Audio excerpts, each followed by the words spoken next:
어느 아이가 선생님이 일기를 써가지고 오라 그러니까 일기장에 일기를 썼습니다. 그리고 성신님에게 갖다 주었습니다. 일기장에 쓰여진 일기의 내용은 이랬습니다. 나는 국사책이 불에 탄 곳에 갔다. 여기저기에 나무들에 여기저기에 있는 나무들이 불이 붙어 타고 있었다 라는 내용으로 일기를 썼고 그 일기장을 성신님에게 갖다 주었어요. 성신님이 아무리 그 일기 내용을 이해하려고 해도 알 수가 없는 거예요.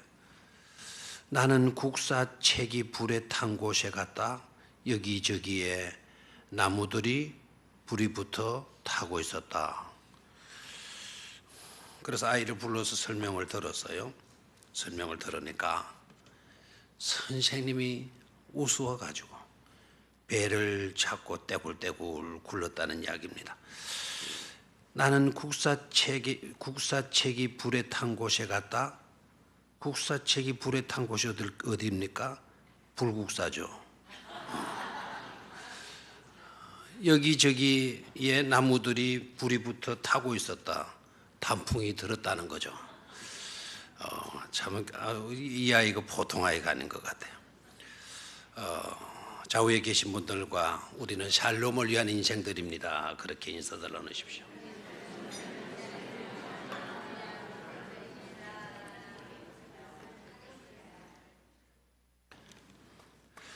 어떤 사람이 이런 말을 했습니다. 짜장면에서 양파를 찾아보기란 쉽지 않다. 그러나 만약 짜장면에 양파가 들어가지 않았다면 짜장면 맛은 어떻게 될까? 짜장면의 독특한 맛은 곧 양파와 돼지고기의 조화로 말미암는다. 없는 듯 하면서도 있고 있는 듯 하면서도 보이지 않는 양파의 향, 양파의 숨결 때문일 것이다 라고 말을 했습니다. 저는 이것이 사실인지 아닌지 모르겠지만 이 양파 쏙이 없어요. 그래서 든 것도 있을 수가 없겠죠. 그리고 가슴 속에 아무것도 감춘 것이 없죠. 그러나 자신의 몸을 녹여서 음식의 맛을 좋게 만드는 존재가 바로 양파인 것만큼은 틀림이 없어요. 요셉을 좀 식물로 표현을 한다면 요셉은 어떤 사람과 같을까? 어떤 것과 같을까? 하고 보면 요셉은 양파와 같다라는 느낌을 받게 돼요. 쏙이 없는 사람 같아요. 생각도 없고 분별력도 없고 감정도 없고 개성도 없고 하는 그런 사람같이 보여져요. 요셉이가. 어렸을 때에는 꿈을 꾸었다고 그 꿈꾼 것을 분별 없이 함부로 떠벌리고 다니다가 낭패를 당하죠. 장성에서는 그토록 억울한 누명을 쓰고 어려움을 당하면서도 그냥 무덤덤하게 지내요. 불만하는 모습도 없고 불평하는 모습도 없고 누구 탓하는 모습도 없고 원망하는 그런 모습도 보이지를 않아요. 그리고 자신을 힘들게 한 사람들을 그냥 놔두고 맙니다. 보복하거나 못 살게 하거나 그렇게 하지 않아요. 그리고 결국에 가서는 자신에게 고통을 주었던 사람, 깊은 상처를 안겨주었던 그런 사람이었음에도 불구하고 그런 사람들을 다 잘 살 수 있도록 만들어줘요. 그들을 복되게 하는 것을 보게 돼요. 하고 보면 요셉은 어떤 사람일까? 마치도 양파와 같은 사람이다. 쏙도 없고 하는 그런 양파와 같은 사람, 일반 인생들과는 다른 그런 사람이 바로 요셉이지 않느냐라는 것입니다. 지난번에는 오늘 읽었던 이 본문을 가지고 하나님이 원하시는 사람이라는 제목으로 말씀을 드렸어요. 지난번이니까 몇십 년 된 것도 아니고 아마 2주 전인가 됐을 겁니다.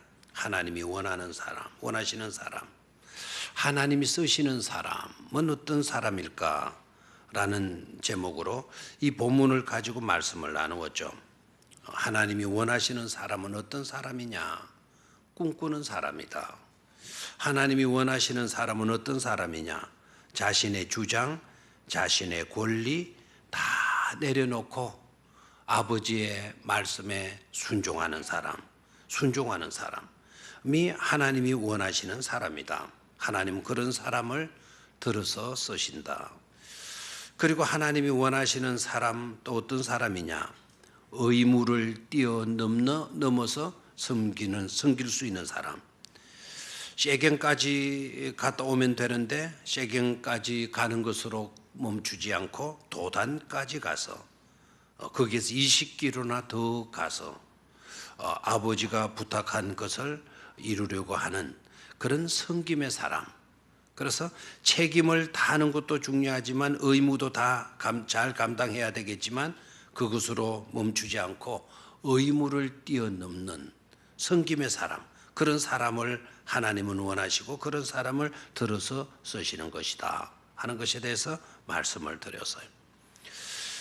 그리고 나의 꿈도 중요하지만 네가 꾸는 꿈도 중요하다. 그래서 남의 꿈도 소중히 여겨주는 사람, 그런 사람을 원하시고 하나님은 그런 사람을 들어서 쓰신다라는 말씀을 드렸어요. 한 가지 더 있었죠. 하나님이 원하시는 사람, 어떤 사람이냐? 억울한 일을 당했어도 깊은 상처를 받았어도 자기에게 상처를 주고 자기의 누명을 뒤집어 쓴 그런 나쁜 사람들마저도 용서하는 사람, 용서할 수 있는 사람, 그런 사람을 하나님은 원하신다. 그런 사람을 들어서 쓰신다. 그런 사람이 바로 누구였느냐? 요셉이었다라는 것에 대해서 말씀을 드렸어요. 오늘도 같은 본문인데요. 오늘은 같은 본문을 가지고 샬롬을 위한 인생이라는 제목으로 말씀을 드리려고 하는데, 지난번에 말씀을 드렸던 말씀은 요셉의 밝은 점에 대한 말씀이었다고 한다면, 오늘은 요셉의 그늘진 모습, 요셉의 어두웠던 점에 착안을 하여서 말씀을 드리려고 합니다. 그렇게 요셉의 어두운 점에 착안하여서 말씀을 드리려고 하는 이유는, 그래서 우리의 그늘짐 또한 이해를 하자. 우리도 살다 보면 그늘진 그와 같은 것에 처할 때가 있는데 그 그늘짐을 바로 이해를 하고 오히려 그 그늘짐에서도 놀라운 축복으로 나아가는 은혜를 체험하기를 바라서입니다. 이 시간 우리에게 주시는 하나님의 은혜를 놓치지 않고 풍성히 받으실 수 있게 되기를 주의 이름으로 축원합니다. 자, 그러면 첫 번째로 요셉의 그늘진 모습, 어두운 점은 어떤 것이었나? 요셉은 버려진 인생이었다라는 것입니다. 요셉은 버려진 인생이었다. 휴 미셸 다임이라고 하는 정신과, 유명한 정신과 의사인 휴 미셸 다임 박사가 있어요. 이분이 책을 저술을 했는데 그 책 이름이 몸에 밴 어린 시절이라는 책을 썼어요. 몸에 밴 어린 시절이라고 하는 이 책의 주된 내용은 뭔가 하니까 핵심 내용을 한 문장으로 말을 하라고 한다면 바로 이겁니다. 인간이 가지는 두려움, 그 인간이 가지고 있는 그 두려움은 영아기적 두려움에서 기인한 것이다 라는 것이에요. 다시 말하면 젖먹이 때에 가졌던 그 두려움이 어른이 되었을 때에도 이어지는 것이다. 그래서 어른이 되었음에도 두려움을 가지게 된 것은 바로 젖먹이 때 두려움을 느꼈기 때문이다. 그래서 인간이 가지고 있는 모든 두려움은 젖먹이 때 경험했던 두려움이 원인이다라는 내용이에요.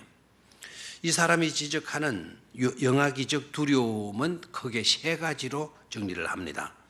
세 가지 두려움인데 첫 번째는 떨어지는 것에 대한 두려움이라는 거예요. 떨어지는 것에 대한 두려움. 자기에게서 뭔가가 떨어져 나가는 것에 대한 두려움. 심지어 우리는 그걸 잘 모르고 지내는데 아이들의 심리를 연구하는 사람들의 연구한 것을 보게 되면 기저귀 있잖아요. 어린아이 때, 유아기 때 기저귀를 차다가 그 기저귀를 벗겨줘요. 그 기저귀를 이제 크면 떼내잖아요. 그 기저귀를 떼내게 될 때도 아이들이 그렇게 두려워한대요. 자기 이 몸에 있던 것이 떨어져 나가는 것에 대한 두려움. 그것이 어린 아이 때만 있는 것이 아니고 그 두려움이 어른 때까지 진다는 것인데, 유아기 때 떨어지는 것에 두려움을 가졌던 사람은 어른이 되어서도 실패의 두려움, 어른이 되면 실패의 두려움으로 이어진다라는 거예요. 내가 실패하면 어떻게 되나, 내가 떨어지게 되면 어떻게 되나 하는 그와 같은 두려움에 사로잡히게 된다는 겁니다. 두 번째로 영아기적 두려움, 두 번째는 어떤 것이냐, 큰 소리에 대한 두려움이라는 거예요. 그래서 아이들한테 큰 소리 팍팍 고래고래 고함치면 아이들이 팍 그냥 떨잖아요. 또 어른들은 그것을 즐기듯이 말이죠. 그런 꼴을 보고 싶어 하는 것처럼, 바라는 것처럼 아이들이 큰 소리 팍 해서 아이들이 부르르 뜨는 그런 것을 즐기는 사람, 심리적인 잘못된 사람들도 있죠. 큰 소리에 대한 두려움이 유아기적 어릴 때도 있다라는 거예요. 그런데 그 큰 소리에 대한 두려움이 어른이 돼서도 이어지는데, 어른이 되면 큰 소리에 대한 두려움이 불평하고 비평하고 원망하고 불만을 토로하는데 이어진다라는 것입니다. 그리고 세 번째 유아기적 두려움은 버려지는 것에 대한 두려움이라는 거예요. 이것이 가장 큰 두려움이라는 거예요. 아이들 때 가장 무서운 두려움, 가장 겁을 내는 두려움은 버려지는 것. 어머니가 눈에 보이지 않으면 혹시 어머니가 나를 버리고 어디 가신 것 아니겠는가. 그래서 뭐 아이들을 데리고 이렇게 시장 같은 데 가면 막 떨어질까봐, 버려질까봐 막 치마를 잡고 옷자락을 콕 잡고 그냥 쫄쫄쫄쫄 따라다니고, 그럼 어머니는 또 시장에 따라오지 말라고 그냥 이렇게 야단을 치고, 그러면 아이들은 울고, 시장이 좋아서 때문에 우는 게 아니고, 뭐 좋은 걸 못 보게 되어서 우는 게 아니고 어머니가 나를 버릴까봐 운다는 거예요. 가장 무서운 두려움인데, 이 두려움은 어른 때까지 이어지게 되는 거고, 고독에 대한 두려움, 죽음에 대한 두려움으로 이어진다라는 것입니다. 그런데 요셉을 봐요. 요셉을 보면 떨어지는 것에 대한 두려움도 있어요. 자식이 몸에서 채색옷이 벗겨져요. 그리고 불구숭이가 되어서 노예로 팔려가잖아요. 아버지가 애지중지해서 특별히 사랑해서 입혀준 그 채색옷이 떨어져 나가는 그와 같은 두려움도 있고, 그리고 버려지는 두려움에도 놓이게 되잖아요. 형들이 자기를 팔아버리죠. 상인들에게 팔아버리죠. 가족과 형제에게서 버려진다라고 하는 고통에 사로잡혔던 사람이 바로 누구인가? 요셉이었어요. 그래서 요셉을 이야기할 때, 나는 요셉 같은 사람이 되고 싶어, 우리의 자녀들이 요셉과 같았으면 좋겠어, 함부로 그런 기도들을 하면 안 되는 거예요. 우리는 요셉이 잘된 것만 출세한 것, 성공한 것에 대해서만 생각들을 하죠. 그런데 요셉은 파란만장한 인생을 산 사람 안에 이런 공포스러운 두려움, 이런 두려움을 몸소 맛본 그런 삶을 산 사람입니다. 그뿐만 아니라 요셉은 샬롬을 보기 위해서, 샬롬을 찾아서 먼 길, 위험한 길임에도 불구하고 아버지의 말씀에 순종해야 되겠기에 그는 떠나요. 세겜을 거쳐서 도단까지 나아갑니다. 그곳에서 별 탈 없이 양을 치며 지내는 형들을 만나게 되죠. 그렇게 힘든, 그렇게 머나먼 길까지 요셉이 가게 된 이유는 여행 삼아서 간 게 아니죠. 샬롬을 보기 위해서, 샬롬을 보고 그 샬롬을 아버지에게 전해주기 위해서 간 것 아닙니까? 그래서 현장에 도착해 형들이 있는 장소에 도착을 해요. 형들이 별탈 없이 양을 잘 치고 지내는 것을 보아요. 그러나 요셉의 형들은 그냥 두지를 않습니다. 요셉에게 샬롬을 안겨주지를 않았습니다. 오히려 요셉을 웅덩이에 던질 계획을 세웠고 사나운 짐승 밥으로 내어주려고 그렇게 마음들을 먹고 있었고, 결국에 가서는 은 20의 장사꾼에게 팔아서 노예로 팔리는 그런 버림을 받게 되지 않습니까? 요셉에 이런 어두운 점이 있는 것을 보게 돼요. 샬롬은 그 어디에도 없었습니다. 그토록 샬롬을 위해 샬롬을 찾아간 인생에게 샬롬으로 있으면서도 그 샬롬을 요셉의 가슴에 안겨주기는커녕 그 샬롬을 완전히 깨뜨리고 처절하게 요셉을 버려버리고 맙니다. 샬롬을 그토록 기대하고 샬롬을 그토록 찾던 인생이 버려진 존재가 되고 말지 않습니까? 실로 안타까운 일이 아닐 수가 없죠. 요셉은 샬롬과는 어떻게 보면 거리가 먼 자이고 있는 그런 형편에 놓여 있는 것을 보게 됩니다. 요셉의 그늘진 모습이 아닐 수가 없습니다. 두 번째로 요셉은 아버지 야곱의 부탁을 이루어지지 못한 인생이에요. 자, 우리는 이런 인생을 가리켜서 불효자식이다 이렇게 말을 하죠. 아버지의 소원을 이루어 드리면 효자이고 아버지의 소원을 이루어 주지 못하는 삶을 살게 되면 불효자라 이야기를 하는데, 어떻게 보면 요셉은 아버지의 부탁을 이루어주지 못하는 인생, 못해버린 그런 인생이 되고 말아요. 여러분 아시다시피 야곱은 요셉을 보내면서 부탁을 하죠. 14절에 아주 중요한 구절인데요. 네 형들과 양떼가 다 잘 있는지를 보고 돌아와 내게 말해라. 내게 말해줘라. 그렇죠? 14절을 한번 같이 읽도록 하겠습니다. 14절 중요한 구절이니까요. 14절. 자, 다 찾았죠? 네, 같이 읽습니다. 시작. 이스라엘이 그에게 이르되 가서 네 형들과 양떼가 다 잘 있는지를 보고 돌아와 내게 말하라 하고 그를 헤브론 골짜기에서 보내니 그가 세겜으로 가니라. 자, 야곱이가 지금 요셉에게 부탁하는 말이 뭔가 하니까 여기 이스라엘이 그에게 이르되 그랬으니까 이 이스라엘은 국가 이스라엘이 아니고 여기 이스라엘이 그에게, 이스라엘 누굽니까? 야곱이죠. 야곱의 다른 이름이 이스라엘이니까 야곱이 그에게 이르되, 그에게는 누굽니까? 요셉이죠. 그러니까 아버지 야곱이가 아들 요셉에게 말을 하는 겁니다. 가서 네 형들과 양떼가 다 잘 있는지를 보고, 다 잘 있는지를 보고라는 그 말이 뭔가 하니까 바로 샬롬이에요. 네 형들과 양떼가 다 샬롬하고 있는지, 네 형들과 양떼가 다 샬롬한지를 보고 돌아와 내게 말하라. 네가 본 그 샬롬을 내게 말해다오라는 뜻이에요. 됐습니까? 됐나요? 이 말이 굉장히 중요한 말이에요. 야곱이가 요셉에게 너는 가서 네 형들과 양떼가 다 잘 있는지 보고 샬롬을 보고 돌아와 네가 본 그 샬롬을 내게 말해다오. 여기에서 우리가 이 구절이 중요하다는 이유는 여기에서 우리가 뭘 볼 수 있는가 하니까 아버지의 심정을 볼 수가 있어요. 아버지의 마음, 부모의 마음. 우리는 유행가에도 부모의 마음 늘 같다라는 표현도 있죠. 아버지의 심정을 잘 드러내주는 그런 말이 아닐 수가 없죠. 세상의 부모들의 마음도 다 그래요. 사람들은 그렇게 오해를 하죠. 야곱은 요셉만을 사랑했다. 요셉만을 특히 귀하게 여겨서 요셉에게만 채색 옷을 입혀 주었다. 이렇게 이제 우리가 많이 알고 있잖아요. 요셉을 편애한 것은 사실인 것 같아요.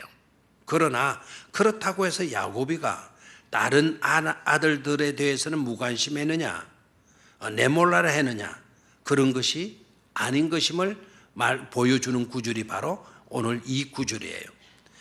다른 아들들도 다 사랑했고 다른 아들들에게도 관심을 갖고 있었다라는 것을 알 수가 있죠. 대답 좀 해요. 야곱이가 요셉만을 사랑했다. 사랑한 요셉만을 편애했다. 그래서 요셉에게 채색옷을 입혔다. 이렇게 이제 생각. 사실 그래요. 요셉에게만 채색옷을 입힌 것은 사실이에요. 저는 생각해봐요. 오늘 이 구절을 보면서 생각해봐요. 왜 야곱이가 요셉에게만 채색옷을 입혔을까? 왜 요셉에게만 채색옷을 입혔을까? 다른 아들들은 아들 같지를 않아서였을까? 그건 아닌 것 아니다. 오늘 이 구절을 보니까 다른 아들들에게도 걱정하는 마음, 생각하는 마음들, 관심을 갖고 있었죠.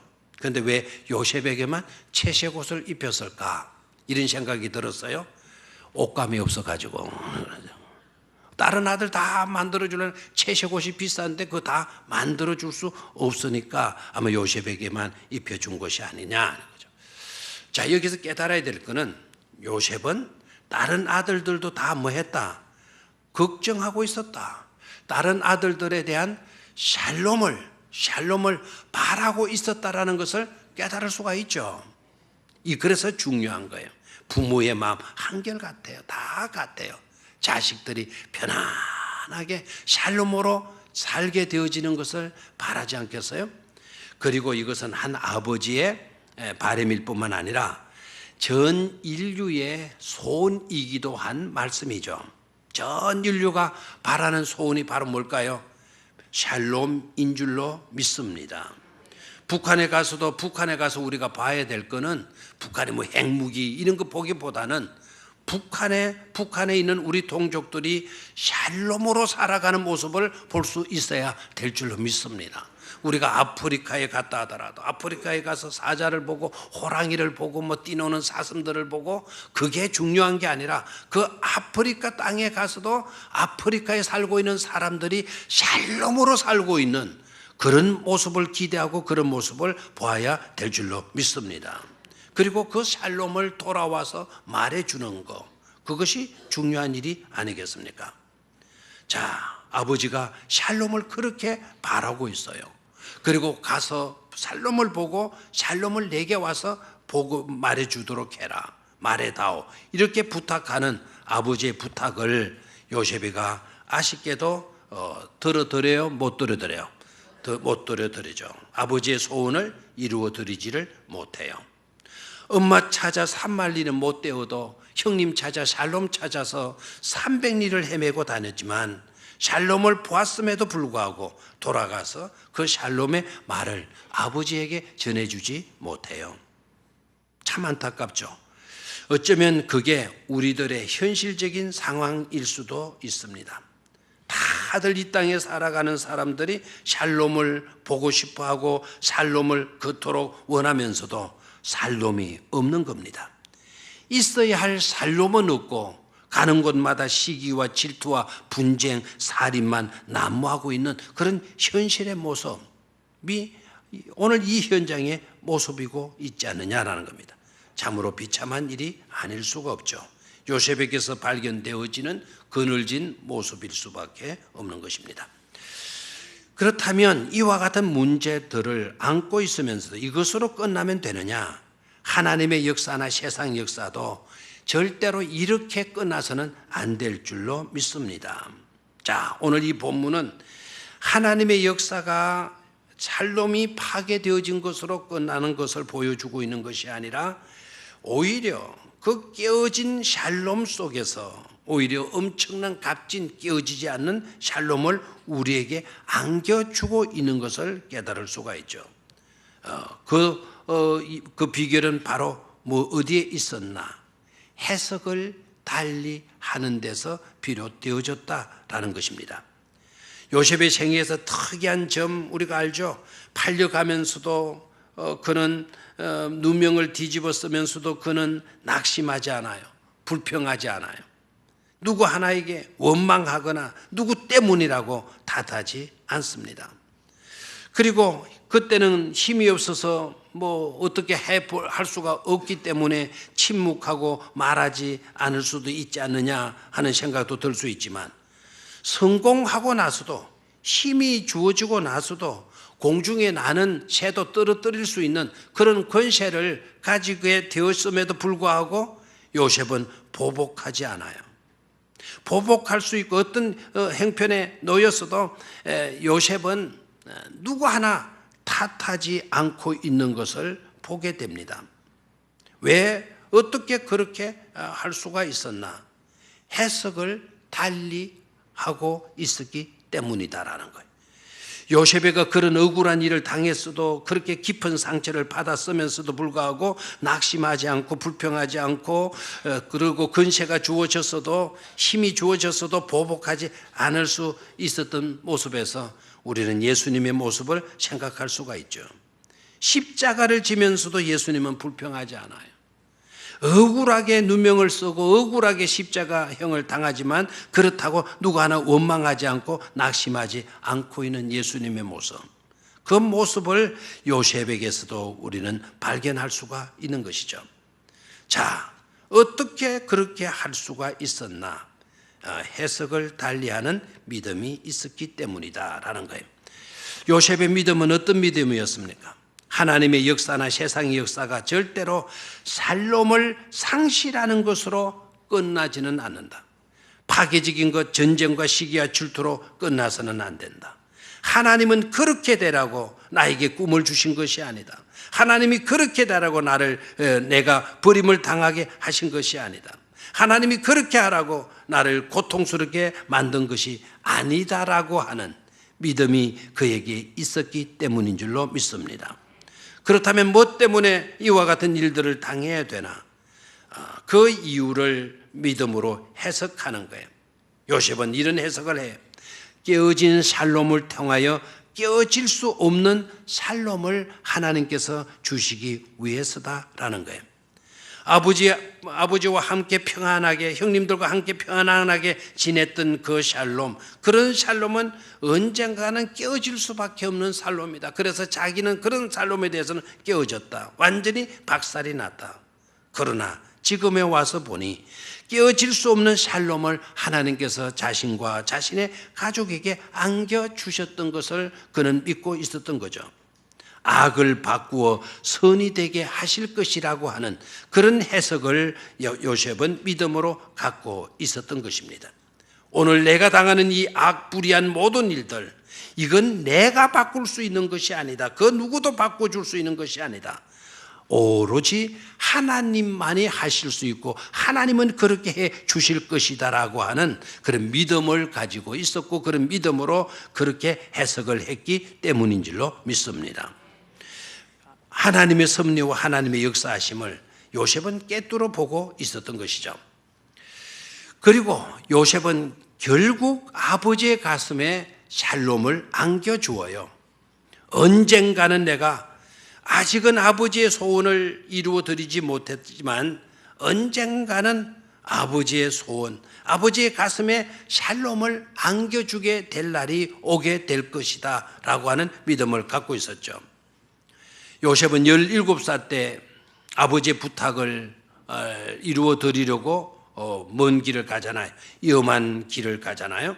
아까도 말씀을 드린 대로 샬롬을 찾아서 샬롬을 보고 그 샬롬을 본 그것을 아버지에게 들려줘야 되는데 그렇게 들려주지를 못합니다.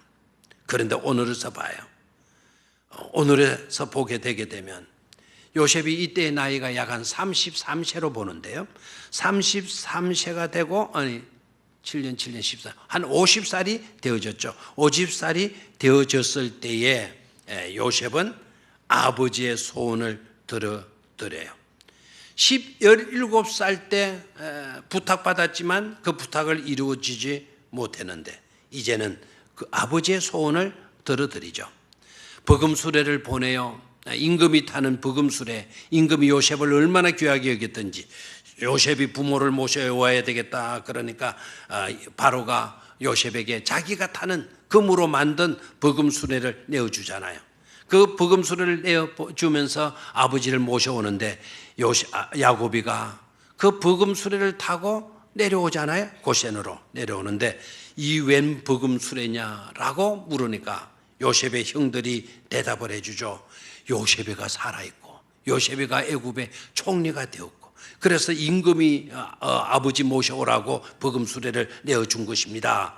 이렇게 말을 하니까 야곱이가 버금 수레 때문에 감동 먹은 것이 아니라 너 뭐라 그랬냐? 내 아들 요셉이 살아있다고 그랬냐? 요셉이 살아있다라는 그 소리를 듣고 야곱이가 얼마나 감격해 합니까? 이것보다 더 큰 샬롬은 없다. 그렇게 여긴 거죠. 그리고 수레를 타고 야곱에게로 내려와요. 요셉에게로 내려와요. 야곱이가 아들 요셉을 보고 짐승에 뜯겨서 밥이 되어진 줄로만 알고 있었던 요셉이 살아있는데 그 살아있어도 빼짝이의 모습으로 형편없는 모습으로 다 죽어가는 그와 같은 모습으로 살아있다 하더라도 야곱은 감격했을 거예요. 그런 모습으로 살아있어도 아버지는 기뻐했을 거예요. 그런데 그런 모습이 아니라 바로 애굽이라고 하는 대제국의 국무총리가 되어져 있잖아요. 성공했잖아요. 출세했잖아요. 너무너무 잘 되어 있는 그런 요셉을 가슴에 딱 안고 하는 말이 바로 뭡니까? 네가 요셉 맞냐? 이게 꿈이냐? 생시냐? 이건 분명 꿈이 아니랬다. 만약 꿈이라면 깨지 말았으면 막 그런 말을 하지 않았겠어요? 그리고 모든 사람들이 다 들을 수 있도록 큰 소리로 이제 나는 죽어도 여한이 없다. 죽어도 나는 한이 없다라는 말을 하죠. 그 늙은 130세가 되어진 요셉의 가슴에 야곱의 가슴에 요셉이 뭘 안겨줍니까? 샬롬을 안겨주죠. 하나님께서 맡겨주신 사명 그 언젠가는 이루셔요. 사람이 지시한 것들도 언젠가는 하나님이 이루어 주시는 것을 깨달을 수가 있는 줄로 믿습니다. 요셉은 자신이 꿈과 자신이 당한 고통과 아픔과 상처를 억울함으로 해석하지 않았더니 결국 믿음대로 되어지는 역사를 요셉에게 안겨주신 것이죠. 뿐만 아니라 요셉은 아버지의 가슴에 샬롬만 안겨준 것이 아니라 자신의 형들에게도 자신의 조카들에게도 샬롬을 안겨주고 있는 것을 보게 돼요. 50장 19절로 21절로 내려가서 말씀을 보겠습니다. 50장 19절로 21절.